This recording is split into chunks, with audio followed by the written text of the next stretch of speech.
Gostaria, então, né, de abrir esse segundo momento, o momento da tarde, do Fórum Brasileiro de Digiptex. Lembrando que o Fórum é patrocinado pelo Sebrae Nacional, que é um grande parceiro nosso nesse projeto, então todos os encontros são patrocinados pelo Sebrae. Queria aproveitar já para passar o vídeo institucional do Sebrae, que conta um pouquinho, né, desse momento em que eles estão muito próximos da gente também. Ei, você, que tem umas ideias na cabeça para o seu negócio, o Sebrae tem um recado. Ei, ei, estamos aí pro que der e vier. Ei, ei, estamos aí pro que der e vier. Estamos aí pelo site, pelo app, pelo zap, pelo 0800 e estamos aí também pessoalmente. Sempre que quiser trocar umas ideias sobre o seu negócio, conte com a gente. Precisou? Estamos aí pro que der e vier. Sebrae. Obrigada. Pode ir. Obrigada. Bom, pessoal, continuando aqui, a gente queria lembrar também que esse é o primeiro encontro do Fórum esse ano. Semana que vem nós estaremos em Brasília, né, em mais um encontro com o ecossistema de Digiptex. E também, em agosto, dia 8 e 29, nós estaremos em Belém e João Pessoa, respectivamente, para trazer também essa discussão para outros ambientes, para outros ecossistemas, para entender também e conectar com que esses ecossistemas também trabalham para desenvolver Digiptex, para desenvolver, para trazer a ciência da bancada para o mercado, também está pensando, né? O que eles estão fazendo. Então, isso é mais uma prova de que o Fórum cresceu e que a gente também quer sempre agradecer aos nossos parceiros e aos nossos apoiadores, porque sem vocês, né, a gente não conseguiria fazer um evento desse tamanho, a gente não conseguiria levar esse evento para tantos lugares. Então, agora à tarde, a gente tem mais alguns painéis, né, trazendo cases de sucesso de startups de Digiptech e também discussões aprofundadas sobre como o ecossistema está seguindo, né, e como essas startups estão evoluindo. Eu queria ir mais tarde, lembrando, né, depois das 17, a gente vai ter o nosso coquetel para reaquecer, né, as discussões também, para aquecer os debates, para continuar trocando, porque o debate começa aqui, né, a conversa começa aqui, mas ela não para aqui. Bom, gostaria também... Vou pegar meu passador, vamos ver se tem muitas coisas na minha mão.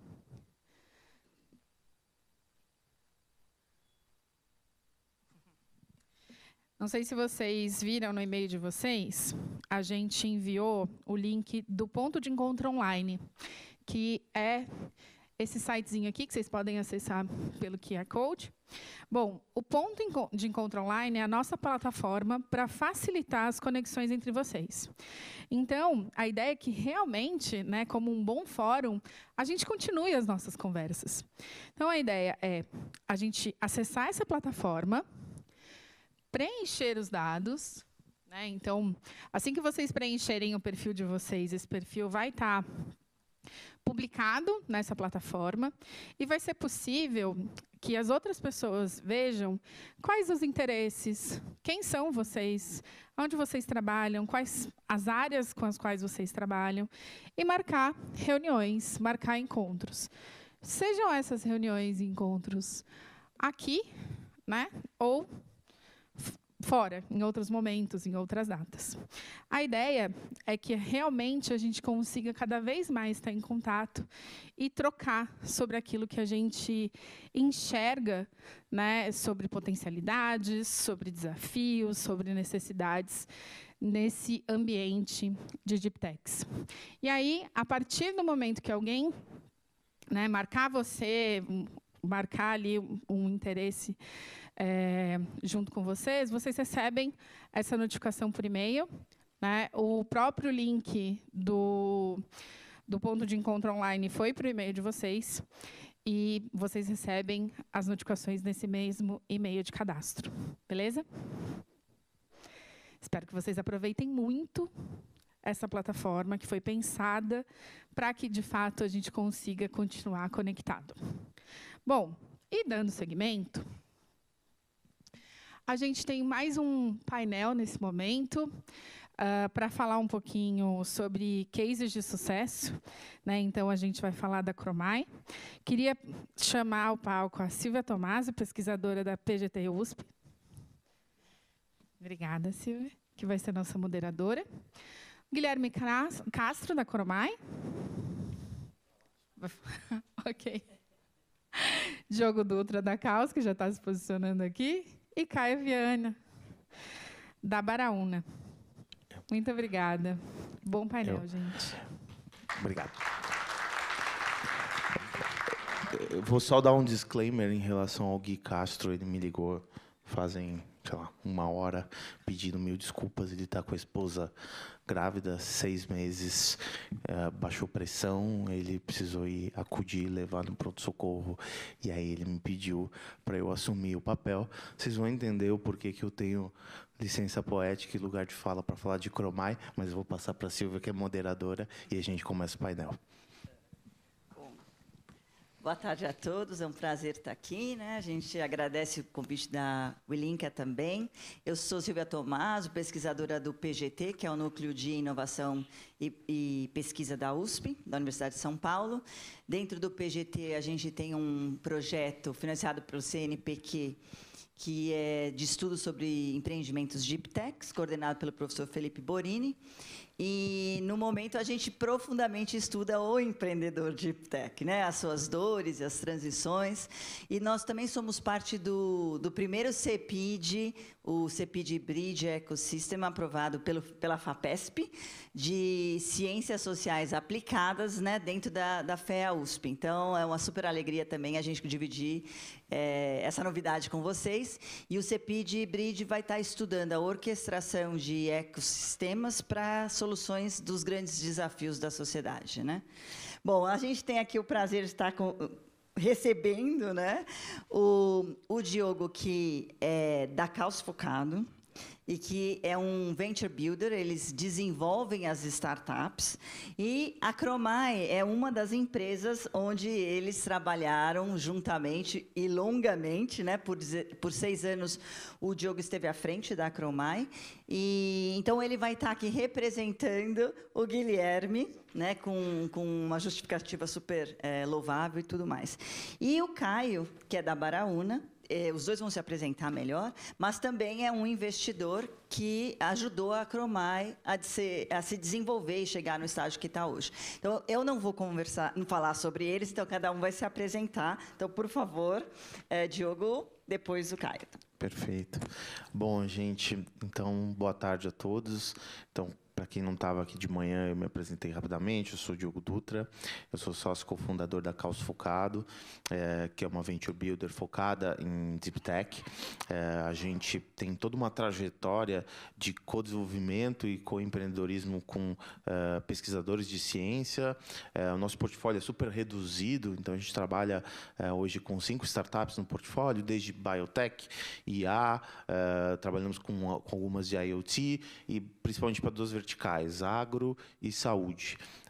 A Cromai é uma das primeiras startups do nosso portfólio, e eu tive o prazer, a honra e o suor de toda a etapa inicial aí que a gente considera o Vale da Morte.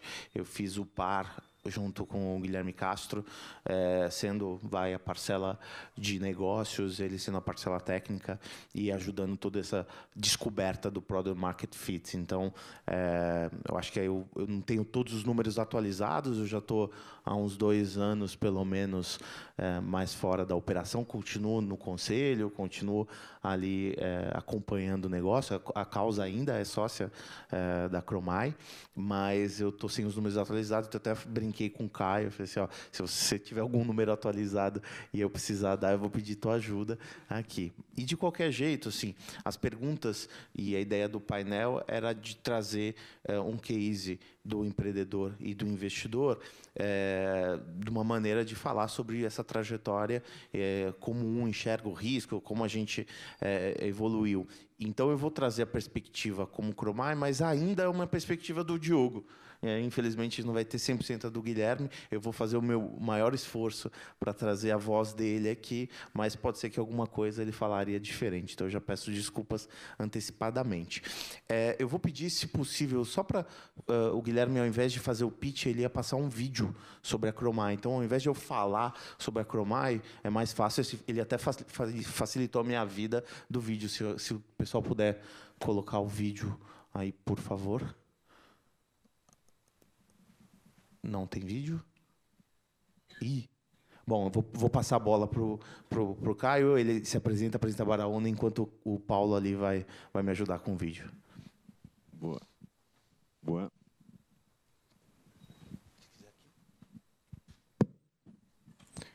Bom, boa tarde, pessoal, boa tarde a todos.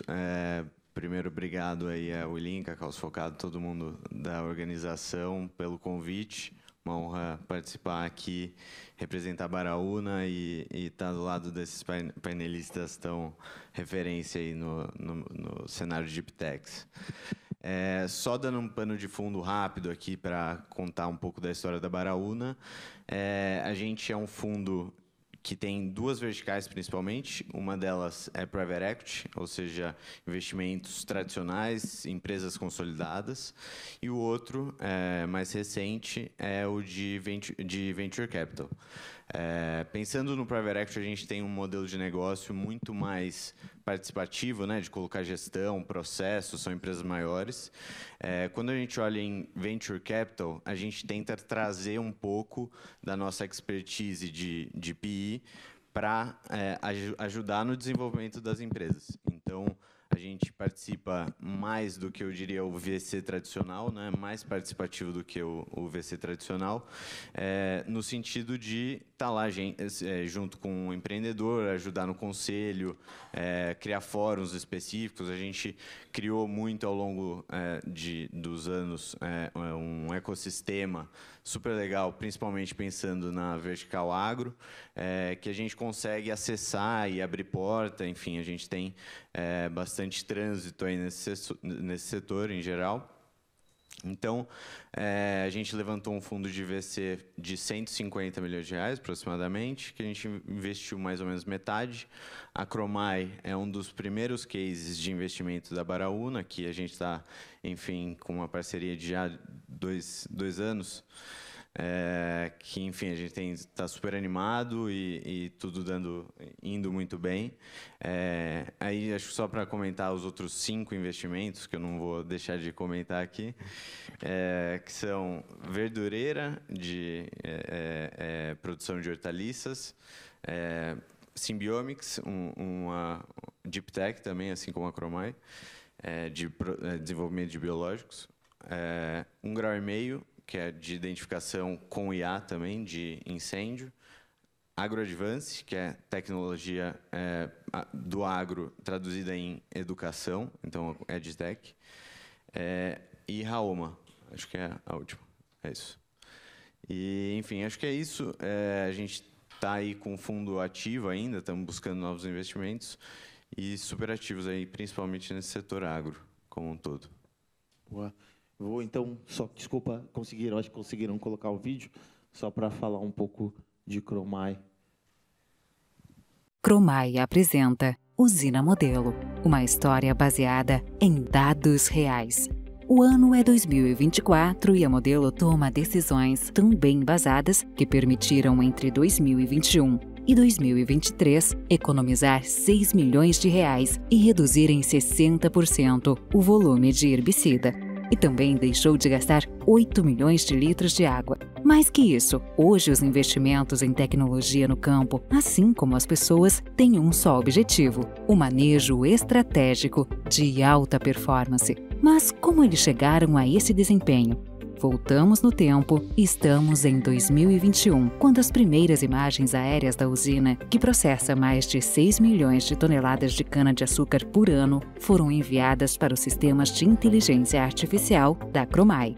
E aquele foi o ponto inicial de uma revolução na produção. Pela primeira vez em apenas 3 dias, todas as daninhas da área estavam mapeadas com precisão de centímetros e classificadas em grupos diferentes. E olha que até o capim colonião foi identificado na linha de cana. A partir daquele momento, a rotina mudou. O produtor sabia o que tratar e onde tratar.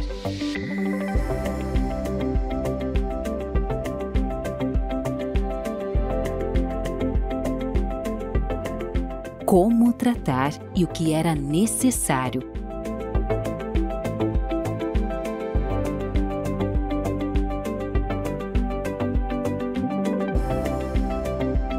Gastando menos água, herbicida e combustível, com 100% de eficiência. Todo esse investimento em tecnologia provou seu valor. O retorno sobre o investimento foi de R$ 6 para cada um investido. As melhorias no processo não param. A usina ainda instalou o Sentinel, única tecnologia no mundo que permite medir os níveis de impurezas em tempo real, que faz a análise das amostras em 10 segundos e possibilita aumento de mais de 2.000% no número de amostras no laboratório. Isso possibilita informações mais precisas para as frentes de colheita, mais controle do que entra na moenda e otimização dos cálculos de bonificações e pagamentos. Cromai tem uma gestão mais estratégica, com mais informação e precisão para suas escolhas, gerando economia e sustentabilidade para sua produção. Conheça as soluções da Cromai, leia o QR Code e fale conosco agora mesmo.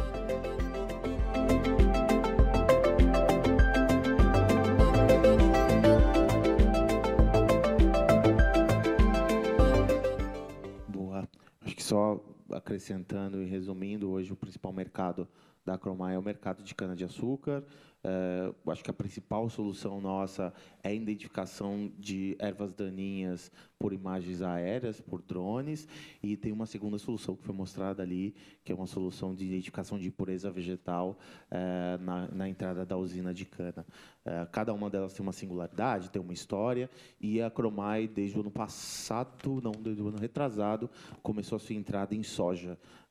Então, esse é um caminho que, desde que começamos o investimento com o Baraúna, a gente tem avançado. Mas hoje o principal mercado é cana-de-açúcar. Muito bom. Excelente, né? Vamos começar pelo setor, então, vai. Vamos inverter aqui as perguntas. Caio, já que a gente viu a potência que é o agro no Brasil, né? Conta um pouquinho para a gente como é que vocês, da área de investimento, tomar a decisão para investir em empreendimentos deep tech nessa área. Quais são os critérios? O que vocês levam em consideração? Perfeito. Acho que, assim, do ponto de vista do agro, eu acho que para o cenário de deep techs tem alguns atributos super interessantes. O agro no Brasil está na vanguarda tecnológica do mundo, então acho que tem uma predisposição do setor a novas tecnologias e novas soluções. Então, acho que isso propicia um ambiente bacana para desenvolvimento de soluções inovadoras. Isso é a primeira coisa.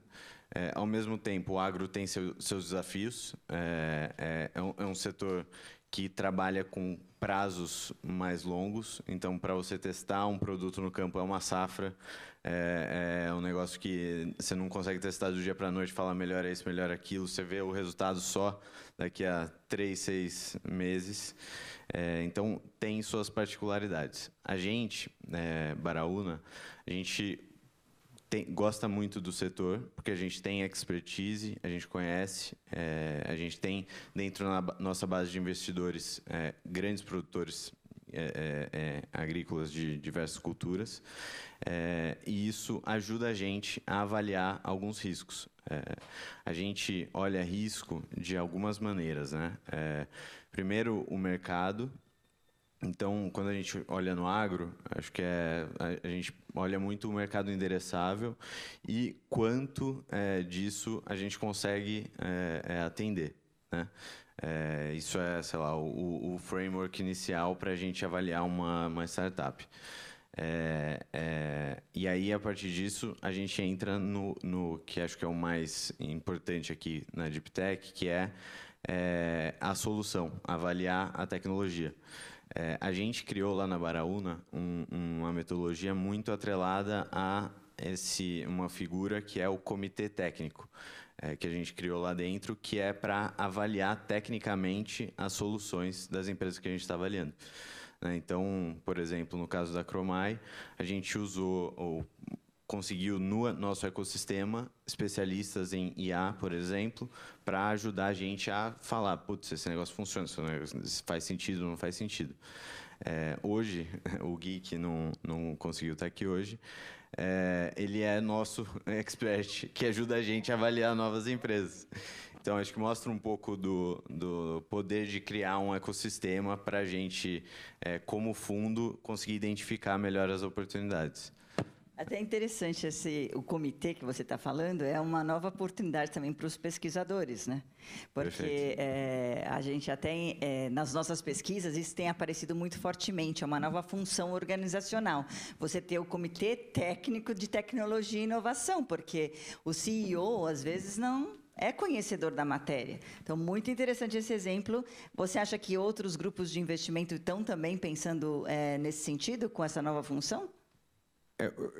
Esse é uma metodologia que eu não vi em outros fundos até hoje. Tá? O que os fundos fazem muito é buscar conversar com pessoas do setor, conhecidas ou com familiaridade no tema. Acho que isso acontece. Como a gente tem esse foco setorial do agro, para a gente faz muito mais sentido criar um comitê específico para isso. É muito mais difícil um fundo agnóstico, por exemplo, que olhe 10 setores diferentes, ter um comitê que tenha consiga suprir todas as necessidades. Mas, respondendo sua pergunta, não é uma metodologia que eu vejo, mas eu vejo super potencial de usar e conseguir alavancar o conhecimento de P&D e etc. Muito bom. Pensando nessa metodologia, ou nessa configuração, Diogo, o que você acha que atraiu a Cromai a interagir ou buscar a Baraúna, ou foi a Baraúna que buscou a Cromai? Como é que aconteceu isso? Olha, eu vou pegar um pouco o lugar do Guilherme aqui, tentar extrair um pouco como foi ali essa relação, né? Então, na época que a gente estava captando, bom, a gente estava falando com muitos fundos, né, em paralelo.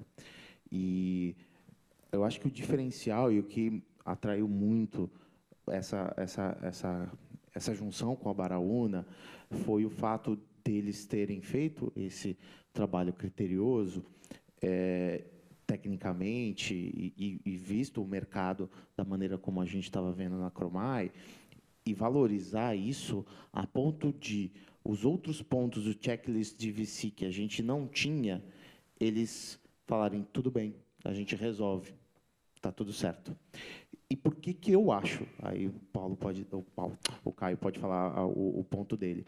O que eu acho que acontece, que a Baraúna é única, isso a gente conversou na época, eu e o Guilherme, é que esse espaço private equity, pessoas que são investidores do agro, a forma criteriosa de avaliação tecnológica fez com que eles olhassem o negócio.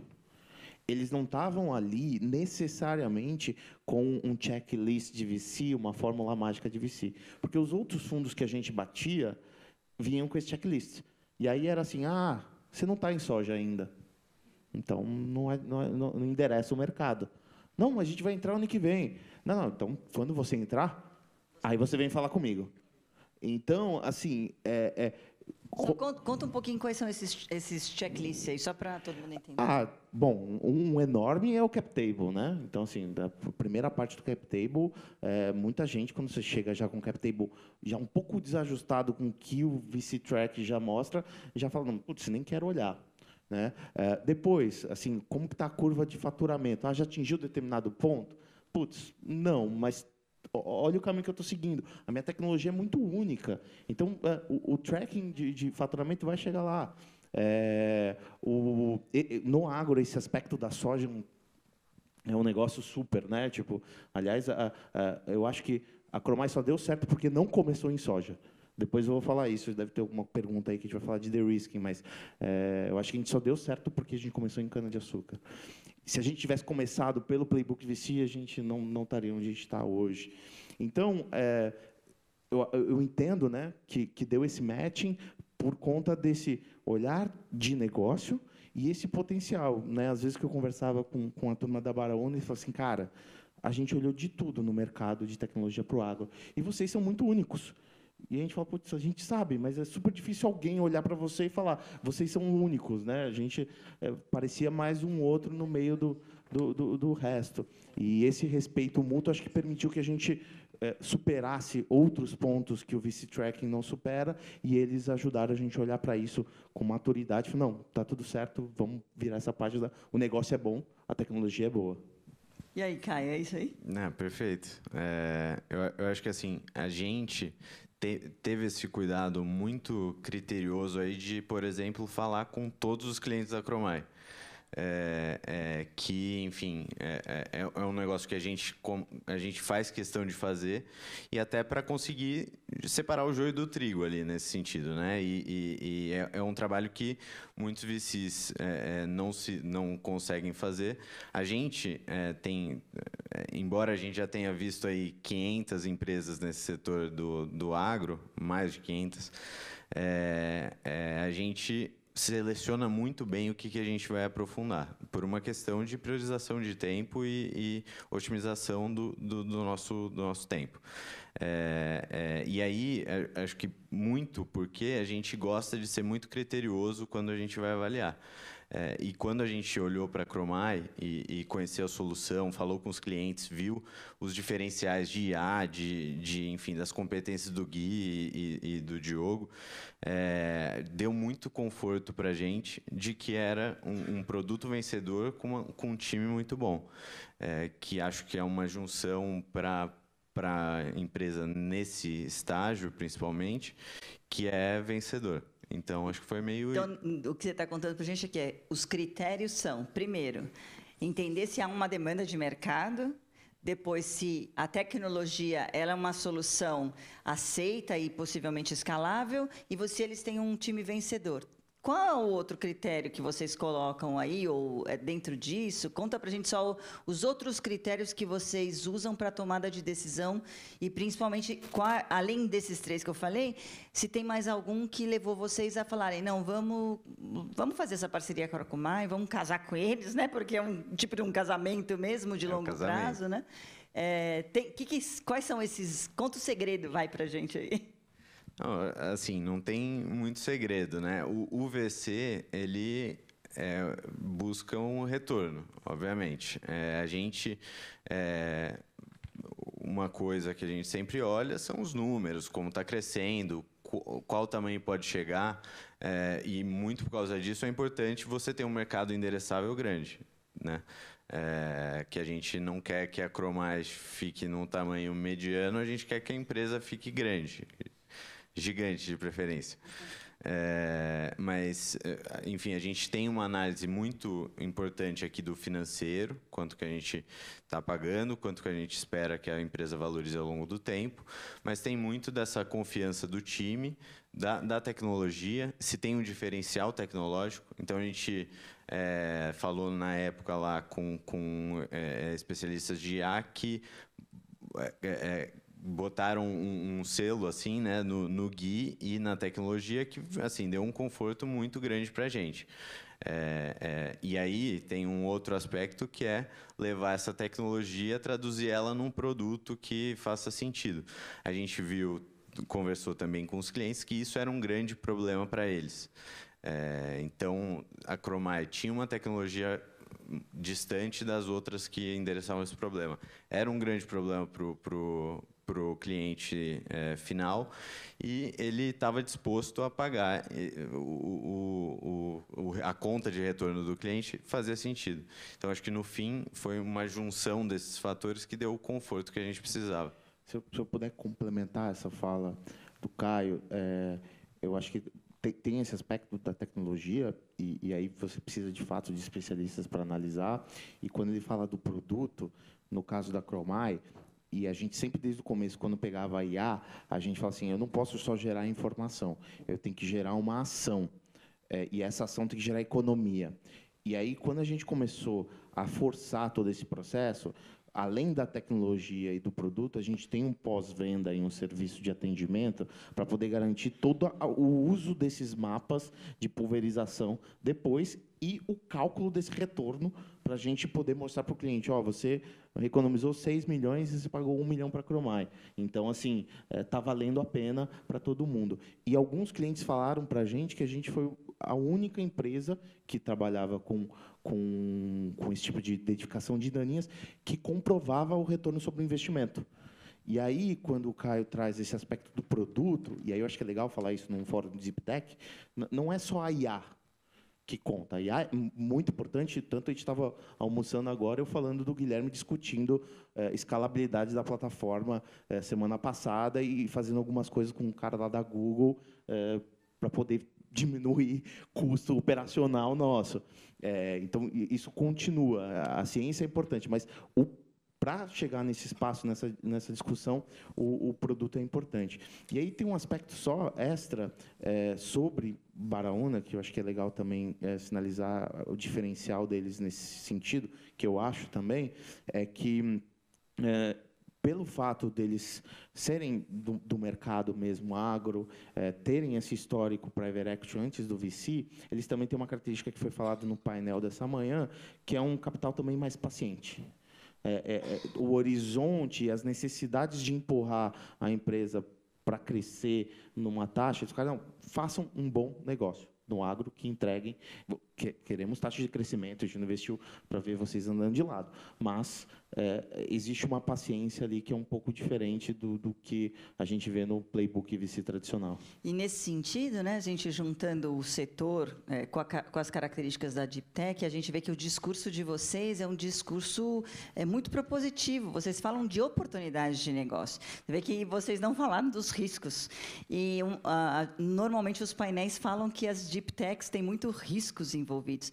Mas se a gente olha pela perspectiva da Baraúna, olha as enormes oportunidades de solucionar grandes problemas da sociedade. Então, a fala de vocês ela é muito diferente do que a gente está acostumado. Eu acho que, nesse sentido, é uma junção muito importante entre uma prática que está mostrando um case de sucesso da parceria entre o pesquisador e a pessoa de negócio. Né? As linguagens elas precisam ser traduzidas para ambos os lados em conjunto. Né? Isso, bem legal a conversa aqui de vocês. E eu não sei quanto tempo a gente tem ainda, mas... então tá bom. Mas tem uma pergunta que talvez seja interessante, que é... Bom, a gente percebe que esse casamento é muito próspero, que vocês estão integrados aí nas necessidades mútuas, né, entendendo também as metodologias dinâmicas de desenvolvimento de negócio, etc.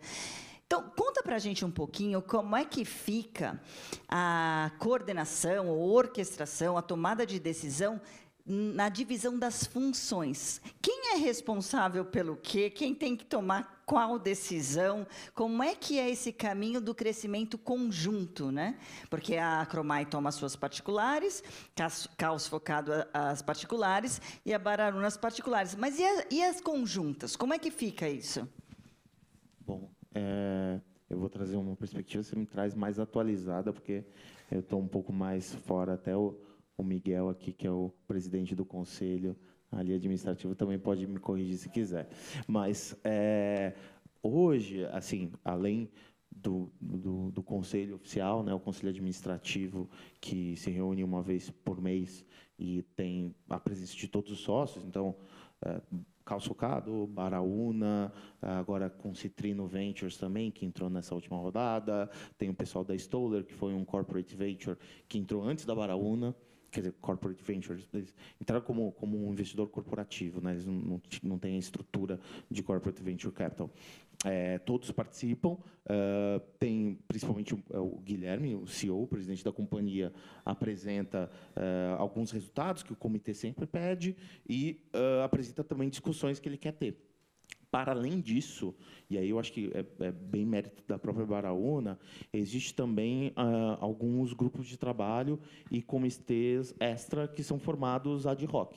Então, o Guilherme, em um determinado momento, estava querendo fazer uma discussão ESG da Cromar e trazer pessoal, um comitê financeiro para a gente melhorar uma liderança financeira ali, que os relatórios ainda não estavam de pé. E aí esses comitês ad hoc iam surgindo e tem uma vida até o momento que todo mundo achar que faz sentido. Teve, a partir de um comitê financeiro, se não me engano, vocês até fizeram um trabalho como um CFO as a Service também. Então, eu entendo que tem esse espaço mensal, fora os trabalhos de articulação pontual que esse conselho também tem. Então, como tem muita rede no agro, de tempos em tempos acontecem pontes. Guilherme, vai conversar com o CEO aqui dessa usina, ou fulano do agro. Então, hoje, a parte executiva está toda com a equipe Cromar e a gente, particularmente, trabalha com as partes estratégicas e grandes buchas que surgem. E como que fica essa proteção, vamos dizer assim, o Guilherme, como cientista nessa parceria, né? Como é que fica o poder de decisão dele em relação a todos esses players que entraram com investimento? Vocês têm alguma proteção nesse sentido, não? Olha, eu diria que o Guilherme já fazem, olha, o Cromar tem 8 anos já fazem uns 4 anos que ele deixou de ser cientista. Ele é o CEO. Ele é um executivo de negócios. Ele é um executivo de negócios, Exato. mas é que ele também está ligado a esse desenvolvimento de inovação constante na Cromar.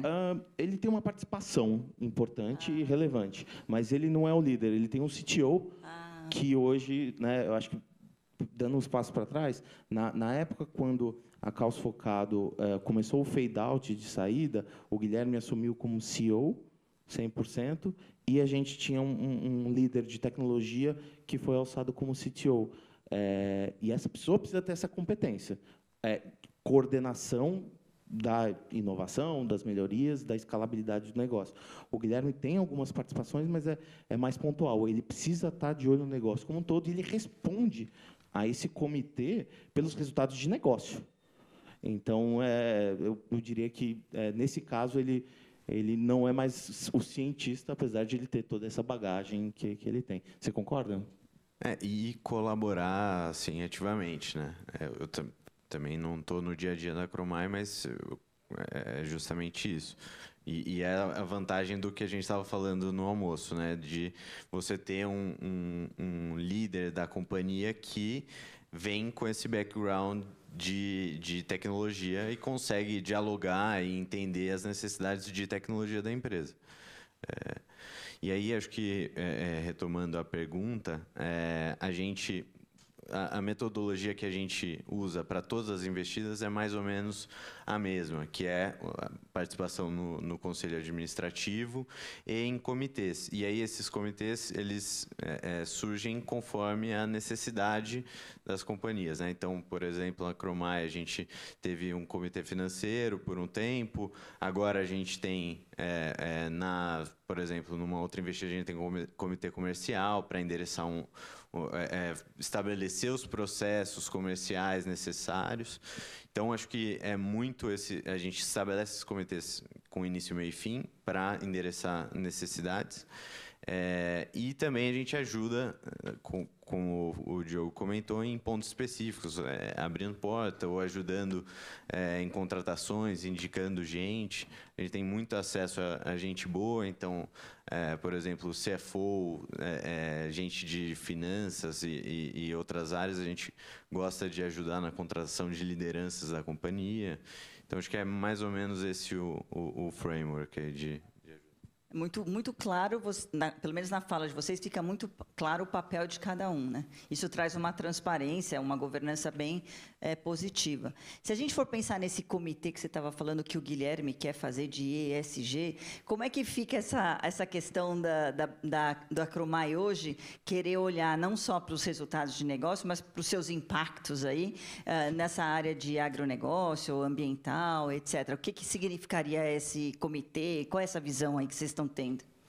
Eu acho que até o Caio pode ter mais informação do que eu, mas, a princípio, movimento ESG no agro ele anda muito forte. As companhias estão pedindo e oportunidades de negócio estão surgindo por meio disso. Oportunidade de negócio, oportunidade de crédito. Então, mais do que um aspecto de missão ou de propósito, tem um aspecto que o próprio mercado está pedindo e está colocando isso como um ponto importante. Então, acho que foi natural, né? Não chegou a ser nada muito, nenhum tipo de o Guilherme quer, a gente vai endereçar, não vai. Na verdade, surgiu como uma pauta necessária, inclusive o Baraúna, na época do investimento, até chegou a perguntar alguma coisa, mas e aí, o que vocês têm de ação de impacto socioambiental? E a gente já estava com alguns andamentos, mas agora foi um pouco mais acelerado nesses últimos anos, né? Eu acho que, assim, do ponto de vista de impacto, a gente olha para as ODS da ONU, por exemplo, a gente vê tendências, né? São as 17 ODS, acho que cada uma comunica um desejo, um viés global de caminhar para esse lado. Então, do ponto de vista do investidor, está alinhado com os Objetivos de Desenvolvimento Sustentável é um fator que pode propulsionar o negócio no longo prazo. Então, acho que do ponto de vista de tese de investimento, faz super sentido a gente olhar os impactos além do financeiro, né, os socioambientais, que essa companhia ou que essa startup endereça. Do ponto de vista de Cromai, acho que assim meio acontece naturalmente, né? É um negócio que a tecnologia em si evita 70% de uso de herbicida, que é super nocivo ao meio ambiente. Então, acho que é um negócio que naturalmente a Cromai já faz isso. Nas outras investidas do portfólio, naturalmente também acontece. Então, acho que a gente olha para as ODS num sentido mais de ter de propulsionar o negócio no longo prazo, e aí acho que encontrar as teses certas dentro de cada ODS, dentro de cada impacto que você vai fazer é super relevante também, que é o trabalho todo que a gente tinha comentado antes. Bom, mesmo o vídeo lá que vocês passaram mostra já os impactos, né? Os números, né? Importante é isso, às vezes ter uma agenda propositiva, trazer números mesmo, né? Traduzir os impactos socioambientais em uma linguagem de negócio, né? Como vocês estavam fazendo aí no investimento. Bom, e aí acho que para últimos 10 minutinhos aqui, para a gente falar, então, dos riscos, né? Que o Diogo estava querendo falar e contar. Conta, então, para a gente como é que fica essa questão dos riscos, como é que a gente, na hora do casamento com o investidor, receber negativas, saber lidar com as frustrações, ou entender que não é qualquer tipo de investidor que está interessado em, sei lá, tomar esses riscos mesmos, né? Conta, então, a sua visão e depois a gente vê a sua visão do mesmo aspecto, né? Tá. Eu acho que para poder abordar os riscos, eu acho que é legal até comentar um pouco antes a trajetória que a gente fez com o Cromai como caos focado, eu na parte de negócios. Eu acho que, assim, desde o início, a gente, a partir da tecnologia IA, a gente tentava encontrar um primeiro mercado que tivesse um problema relevante e que esse problema relevante ele pudesse minimamente ter um retorno muito grande, uma margem muito grande financeira. Isso não é super difícil de encontrar, mas a gente foi muito feliz. Depois de, sei lá, no início da Cromai, a gente tinha soja, milho, cana, citros. A gente tinha uns 5, 6 produtos em paralelo, até a gente chegar um momento e falar, cara, esse era o 3º ano de Cromai, a gente está com 5 startups em uma. A gente não vai entregar nada direito, a gente escolheu um desses mercados. E aí a gente foi aprofundando, tivemos mentoria com uma série de pessoas, até o momento que a gente entende que o mercado de cana, ele apresentava, primeiro, um apetite a investimento bom. Por quê? Porque é uma agroindústria. O mercado de cana, a indústria detém de 50%, 70% da terra. Então, eles são produtores. Então, como a indústria já estava acostumada a investir em P&D, eles conseguiam investir em uma prova de conceito, uma POC, um produto que eu poderia dizer inacabado. Na soja, isso era mais difícil. Então, escolhemos cana. Segundo ponto do mercado de cana, a gente conseguia pegar uma estrutura que já estava acontecendo, que era voar drone, e conseguíamos encontrar a erva daninha e ter um ciclo de teste de produto de 1 mês. O cara voa, passa pelo nosso software, em 1 mês eu entrego o mapa para ele, ele pulveriza e eu consigo um resultado. No caso do café, uma solução que a gente tinha, eu tinha que demorar 6 a 7 meses para ter o resultado e ver se o cara paga por isso depois. Então, tudo foi se configurando dentro das soluções possíveis, esse mercado de ervas daninhas. E quando a gente via, eu tinha no começo o ROI teórico, que a gente chamava. Eu tinha uma tabela de Excel enorme que eu apresentava para a turma e falava assim, a gente vai economizar tanto de você. E era o ROI teórico. Era enorme esse ROI. E a gente fala, bom, eu preciso ter uma margem grande, porque a única coisa que eu sei como Deep Tech é que essa margem vai encurtar quando eu estiver numa escala. Então, se eu já começar com um pricing baixo e com uma margem baixa, na hora que o negócio começar a escalar e eu precisar botar gente para suprir isso, não vai dar. Então, se eu sei que eu já vou errar, eu vou nesse preço maior. Então, a gente cravou cana-de-açúcar, ervas daninhas e vamos nesse. Então, todo esse caminho, né, até passar por esse Vale da Morte, aí conseguir os 6 primeiros clientes, que foi semi de graça, aí consegue um pouco mais de tração, consegue mostrar um cliente estrela, né? E aí depois consegue, junto com o Baraúna, o investimento e avança. Acho que todos esses processos foram várias etapas de de-risking que a gente foi aprendendo com o mercado. Eu acho que falaram isso um pouco mais cedo e tem muito a ver com isso. Então, eu sinto que, até chegar num ponto onde a Baraúna, como VC, com as características que eu já comentei deles, conseguir enxergar que a gente tinha um negócio bom, uma tecnologia boa, teve todos esses riscos anteriores. O risco dali para frente foi uma análise da Baraúna que eu acho que eu valorizo e coloco aqui como um ponto para esse fórum, que eles não estavam com o VC Playbook debaixo do braço e viram esse potencial de negócio que a gente estava, desde o começo, tentando buscar. Boa. Eu acho que, do ponto de vista de risco, para a gente tem os mitigantes que eu comentei. Olhando para frente, a gente sempre tem uma análise digamos assim, do cenário estratégico de todas as soluções e que a gente, depois de algum trânsito no setor, já conhece mais ou menos quais são os riscos de competidores. Então, no ponto de vista de Chromai, acho que a gente conseguiu endereçar muito bem os riscos. A gente sabia que tinha um risco de execução, de conseguir cliente, de escalar a solução, e que a gente acreditava que era atingível, que o time conseguia mitigar esses riscos.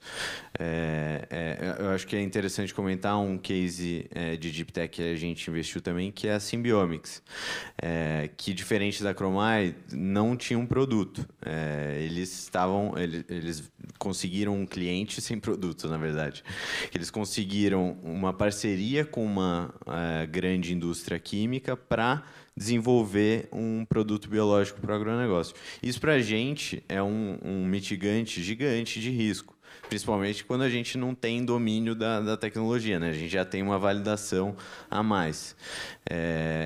Então, acho que endereçar esses riscos é super importante, e aí a gente acabou investindo na Symbiomics, que é um negócio super longo prazo. Eles planejam ter um produto, a gente investiu em 2022. Eles planejam ter um produto no meio do ano que vem. Isso, pensando na época que a gente investiu, era um longo prazo, um prazo gigantesco. Mas que a gente via que tinham aspectos ali, por exemplo, das parcerias, de como eles estavam imaginando financiar os projetos, e enfim, que a gente acreditava que eles conseguiam chegar lá, né? Chegar no produto final, ou passar do Vale da Morte, aí, no caso da Chromai. Então, acho que é mais ou menos por aí que a gente enxerga essa visão de risco. Tá ótimo o papo aqui, mas a gente vai ter que encerrar, né? Assim, é muito bom ver vocês dois falando, um caso de muito sucesso de parceria, né?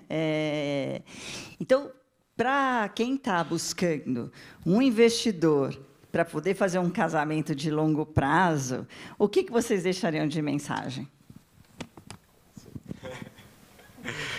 Cara, eu acho que assim, do ponto de vista do playbook do VC, das boas práticas, é super relevante você endereçar todos esses riscos que a gente falou, né? Então, você está preparado para conseguir responder todas as perguntas de negócio, de tecnologia, saber quais são os pontos fracos e saber quais são os mitigantes desses pontos fracos. E eu acho que isso, como um todo, você consegue... O que o VC vai conseguir ver que tem um ponto fraco ali e tem uma fraqueza da tese. Se você consegue mostrar que você está preparado para isso, que você imagina um caminho para superar esse desafio, acho que é super relevante. Então, acho que seria a minha contribuição. Excelente contribuição. Eu diria assim que eu acho que para quem está na jornada, né, não é muito trivial você saber exatamente o que você quer. Apesar de a gente passar por aceleração, incubação, você consegue achar insight, o que é possível cada um exigir, o que espera de você. Responder a tudo isso não é tão fácil. Então, tem uma energia, o Guilherme, para fazer essa captação, ficou quase 6 a 8 meses fora da operação, só conversando com o VC. Cada conversa ajudava ele a melhorar ou pegar um ponto fraco, ajustar e fazer uma nova. Então, tem uma energia que só você se preparar uma vez não vai ser suficiente. Então, várias conversas. Às vezes, você conversa com o VC agora e só vai fechar negócio no ano que vem, porque você vai pegando todos esses pontos falhos que nessas conversas vão surgindo e você vai se preparando. Mas eu acho que o mais importante para o empreendedor é entender o momento que ele está, né? Não só em termos de rodada, tamanho de rodada, mas que risco eu preciso mitigar nesse momento que eu estou, né? Então, qual que é o próximo risco que eu preciso atingir e mitigar que dá segurança para o investidor colocar? Como Deep Tech, isso não é trivial, porque a maior parte do playbook VC eu mitigo o risco quando eu vejo a curva de tração e um certo faturamento recorrente acontecendo. No nosso caso, às vezes, em biotech, o meu próximo risco é eu conseguir fazer o meu primeiro teste clínico. Então, é esse risco que eu quero comprar e que investidor está disposto a estar comigo aqui. E aí vem parte também dessa conversa de manhã sobre a necessidade de ter investidores nessas etapas de Deep Tech que consigam olhar para isso como um mitigador de risco para essas etapas de Deep Tech, que no Brasil a gente tem poucos elementos ainda, poucos players fazendo isso, e que é uma das fomentações desse fórum, né? Muito bom. Nossa, foi um prazer estar aqui com vocês, né? Agradeço imensamente em nome da Willink, do Sebrae, né? Da Caos Focado também, o Diogo e o Caio, e uma salva de palmas para eles, né? Muito obrigada. Obrigado, pessoal.